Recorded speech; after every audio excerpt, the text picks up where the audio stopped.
ପାକିସ୍ତାନରେ ଧରାପଡ଼ିଲା ଦୁର୍ଦ୍ଦାନ୍ତ ଅଲକାଏଦା ଆତଙ୍କବାଦୀ ଅମିନ ଉଲ୍ ହକ୍। ସେ ଥିଲା ଲାଡେନର ଘନିଷ୍ଠ ସହଯୋଗୀ।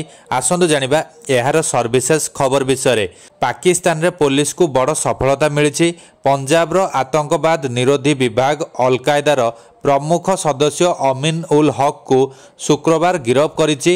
ହକ୍ ନିହତ ଆତଙ୍କବାଦୀ ଓସାମା ବିନ୍ ଲାଡେନର ଘନିଷ୍ଠ ସହଯୋଗୀ ଥିଲା ବୋଲି କୁହାଯାଉଛି।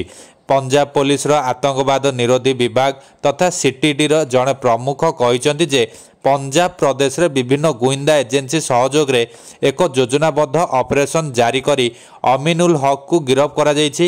ଜଣେ ପୋଲିସ ମୁଖପାତ୍ର ଏକ ବିବୃତ୍ତିରେ କହିଛନ୍ତି ଯେ ହକ୍ 1996 ମସିହାରୁ ଓସାମା ବିନ୍ ଲାଡେନର ଘନିଷ୍ଠ ସହଯୋଗୀ ଥିଲା ଏବଂ ସମଗ୍ର ପ୍ରଦେଶରେ ବିଶୃଙ୍ଖଳାମୂଳକ କାର୍ଯ୍ୟକଳାପରେ ଯୋଜନା କରିଥିଲା।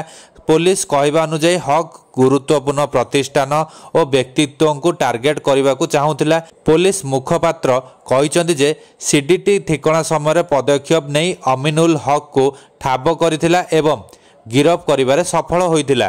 ଗିରଫ କରାଯିବା ପରେ ହକ୍କୁ ଏକ ଅଜଣା ସ୍ଥାନକୁ ନିଆଯାଇ ଜେରା କରାଯାଉଛି।